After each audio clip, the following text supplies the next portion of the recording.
상담을 하다 보면 이것 때문에 남녀가 이별하는 경우를 자주 목격한다. 전체 이별 사례 중 약 30%가 이것과 관련이 있었다. 그럼에도 불구하고 대부분의 사람들은 이것의 존재를 인지하지 못한다. 연인궁합 중 가장 중요한 요소임에도 불구하고 말이다. 오늘 영상에서 다룰 이것은 바로 연애 관여도다. 연애 관여도란 무엇일까?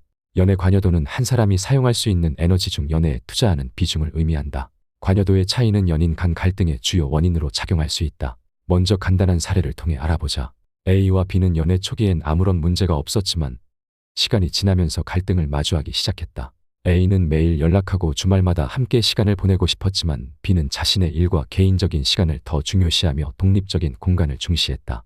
A는 B가 자신에게 무관심하다고 느끼며 서운함을 쌓아갔고 B는 A의 요구가 점점 부담스럽게 느껴져 거리를 두게 되었다. 결국 A는 너는 나를 충분히 사랑하지 않고 무책임하다라고 B를 비난했고 B는 너가 집착이 너무 심하다라며 역으로 반격했다.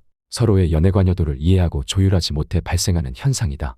이를 해결하지 못한다면 불필요한 오해와 갈등이 쌓여가고 결국 두 사람 모두 지쳐 이별로 이어지게 된다. 먼저 연애 관여도에 영향을 미치는 6가지 요소를 알아보자. 이는 상대에 대한 이해도를 높여줄 것이다. 1. 타고난 성향. 연애 관여도는 타고난 성향에 많은 영향을 받는다. 우리가 흔히 회피형이라 부르는 유형은 대체로 연애 관여도가 낮은 편이다.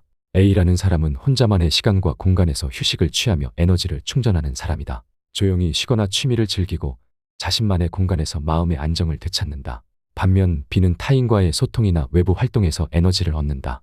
활발하게 소통하고 즉각적으로 교감하면서 활력과 안정감을 느낀다. B의 성향은 A의 행동을 다르게 해석하게 만든다. B는 연락이 적거나 혼자만의 시간을 갖는 A의 모습을 보며 자신에게 관심이 부족하거나 관계에 소홀하다고 느낀다. 이러한 차이는 연애 초반에는 잘 드러나지 않을 수 있다. 서로를 알아가는 시기에는 누구나 열정이 크며 성향을 억누르고 좋은 면만 보이려는 노력이 따르기 때문이다. 그러나 시간이 지나면서 각자의 본 모습이 드러나기 마련이다.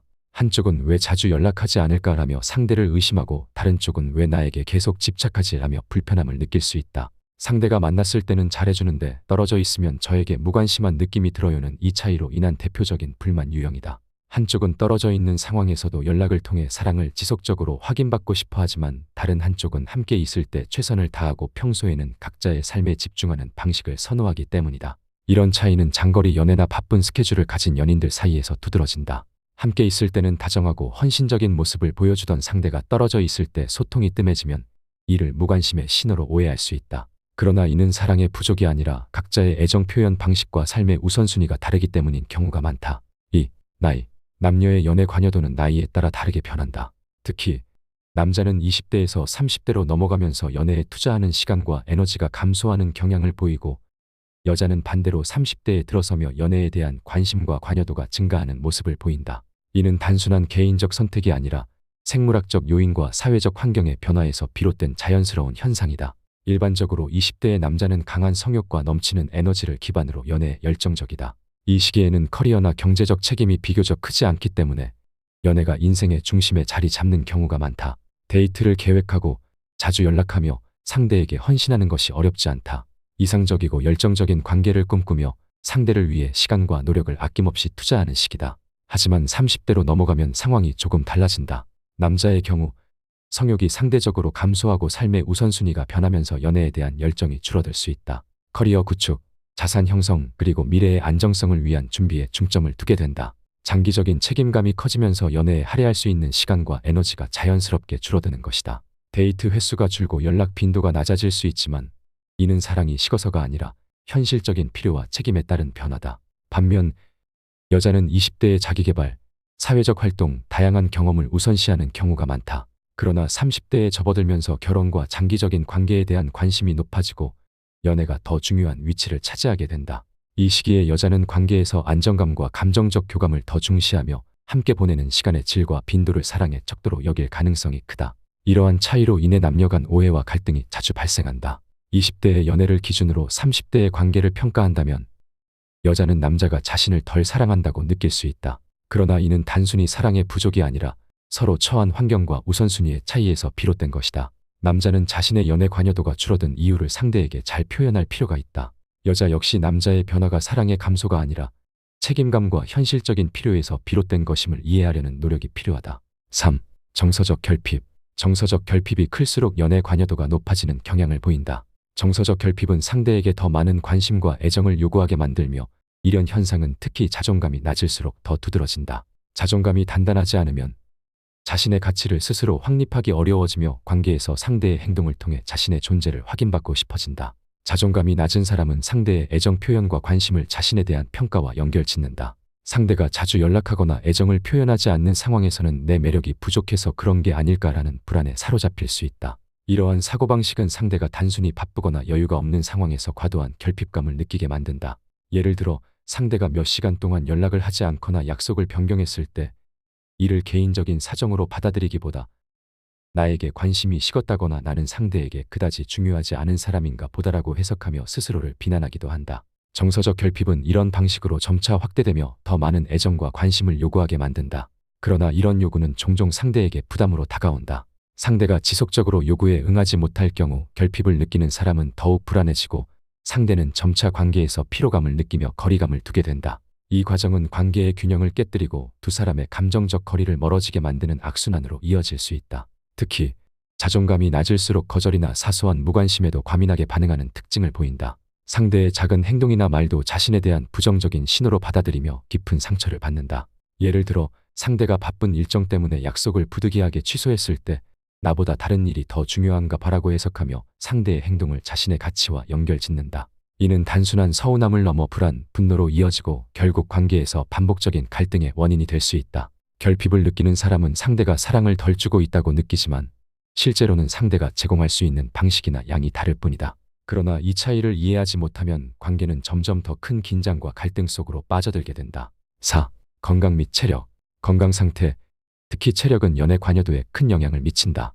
체력이 부족하면 일상적인 활동에서도 에너지가 빠르게 소진되며 감정적, 육체적으로 에너지가 요구되는 관계에 투자할 여유가 줄어든다. 이는 단순히 피로의 문제가 아니라 연인과 보내는 시간과 연인을 대하는 질과 태도에도 영향을 미친다. 체력이 부족한 사람은 장시간의 데이트나 활동적인 만남을 부담스럽게 느낄 가능성이 높다. 예를 들어 주말에 여행을 가거나 오랜 시간을 함께 보내는 데이트를 계획하더라도 체력이 받쳐주지 않으면 중간에 피로를 느끼고 상황을 온전히 즐기기 어려울 수 있다. 체력은 또한 꾸준한 애정 표현에도 영향을 미친다. 신체적 피로가 누적되면 연인에게 연락하거나 대화를 지속적으로 이어가는데 소홀해질 수 있다. 반대로 건강이 회복되고 체력이 좋아지면 에너지와 여유가 생기면서 연애에 대한 관여도와 열정도 자연스럽게 증가한다. 정신적 건강 또한 연애에서 중요한 역할을 한다. 우울한 상태는 자신감을 저하시키고 상대방의 애정 표현을 의심하거나 부정적으로 해석하게 만들 수 있다. 이는 관계의 불안정성을 초래할 뿐만 아니라 갈등의 빈도를 높이고 관계 유지에 필요한 신뢰와 애착을 약화시킨다. 건강과 체력은 연애에서 중요한 기반이며 상대의 건강 상태에 따라 기대치를 조절해야 한다. 5. 직업적 위치. 직업적 위치와 이에 따른 책임감은 연애 관여도와 밀접한 관련이 있다. 특히 리더의 역할을 맡거나 중요한 책임이 요구되는 직업에 종사하는 사람은 연애의 균형을 맞추기 버거울 수 있다. 팀을 이끌거나 사업을 운영하는 경우 업무적으로 중요한 결정을 내려야 하거나 대규모 프로젝트 마감에 몰두해야 하는 시기가 반복적으로 찾아온다. 이 과정에서 긴급한 회의나 예상치 못한 업무 문제에 즉각적으로 대응해야 할 때 연애와 관련된 일정이 우선순위에서 잠시 밀릴 수 있다. 예를 들어 상대가 갑작스러운 출장이나 업무로 인해 데이트 약속을 취소하거나 연락 빈도가 줄어들 수 있다. 그러나 이는 애정의 감소보다는 직업적 압박에서 비롯된 일시적인 현상일 가능성이 크다. 상대가 커리어적으로 자신의 위치를 유지하거나 성과를 내기 위해 최선을 다하는 상황에서 관계에 대한 관심이나 애정이 줄어들었다고 단정 지을 수는 없다. 물론 일과 연애 사이에서 완벽한 균형을 찾는 것이 이상적이지만 현실적으로 두 가지를 동시에 잘 해내는 사람은 많지 않다. 그리고 이를 항상 잘 해내는 사람은 더욱 드물다. 반대로 업무 강도가 낮거나 직업적 책임이 적은 사람은 연애에 더 많은 시간과 에너지를 투자할 여유가 있다. 예를 들어 규칙적인 9to5 근무를 하는 사람은 퇴근 후 여유롭게 데이트를 즐기거나 긴 대화를 나눌 수 있는 시간이 충분하다. 하지만 불규칙한 근무가 잦은 직업군에 속해 있거나 사업을 하는 사람은 개인적인 시간을 계획하는 것 자체가 어려운 일이 될 수 있다. 직업적 위치가 연애에 미치는 영향은 특히 변화의 순간에 강화된다. 새로운 직장을 시작했거나 승진을 준비하는 시기에는 자기 자신과 미래에 투자해야 한다는 압박이 극대화된다. 이 시기에 사람은 업무와 개인적인 목표에 에너지를 집중하면서도 관계를 병행해야 하는 이중적인 부담을 느낀다. 예를 들어 승진을 준비 중인 사람은 추가적인 책임을 다하기 위해 업무 시간 외에도 자료를 준비하거나 상사와의 관계를 관리하는 데 많은 신경을 쓸 수밖에 없다. 이럴 때는 연애 관여도가 자연스럽게 줄어들 수 있다. 반면 커리어가 안정된 시점에서는 상황이 크게 달라진다. 직업적 스트레스가 감소하면서 상대방과 함께 보내는 시간이 늘어나고 관계에 더 깊이 몰입할 여유가 생긴다. 6. 외부 스트레스. 외부 스트레스의 원인은 개인마다 다양하지만 업무 스트레스, 법적 분쟁, 집안 문제 그리고 기타 개인적 어려움으로 구분할 수 있다. 이 요인들은 단순히 일시적인 불편함을 넘어 연애 관여도를 낮추게 된다. 외부 스트레스는 인간의 기본적인 심리적 에너지를 소모시키며 이를 통해 연애 관여도가 감소하는 현상을 초래한다. 이는 심리학적으로 스트레스 자원 이론과 관련이 깊다. 인간은 제한된 심리적 자원을 가지고 있으며 스트레스 상황에서는 이 자원을 생존과 문제 해결에 우선적으로 사용하게 된다. 이러한 과정에서 감정적 여유와 대인관계에 쏟을 에너지가 줄어들게 된다. 특히 스트레스는 코르티솔의 분비를 증가시키며 이는 신체와 정신 모두에 부정적인 영향을 미친다. 코르티솔 수치가 높아지면 집중력과 감정 조절 능력이 떨어지고 긍정적인 감정을 느끼기 어려워진다. 성욕이 감소함에 따라 연애 전반적인 열정이 낮아질 수도 있다. 인간은 스트레스 상황에서 우선적으로 생존에 필요한 문제를 해결하려 하고 관계는 후순위로 미뤄두는 경향을 보인다. 또한 스트레스는 자율신경계를 활성화시켜 싸움, 도피 반응을 유발한다. 이 반응은 인간이 위협을 직면했을 때 본능적으로 작동하는 반응으로 생존을 위해 필요한 행동에 에너지를 집중하도록 만든다. 연애와 같은 감정적 상호작용은 즉각적인 생존에 필요한 행동이 아니기 때문에 중대한 스트레스 상황에서는 자연스럽게 소홀해지기 쉽다. 심리학적으로 심리적 부하와 인지 자원 부족도 중요한 요인이다. 외부 스트레스가 심한 상황에서는 인간의 뇌는 지속적으로 문제를 분석하고 해결하려는 모드에 머물게 된다.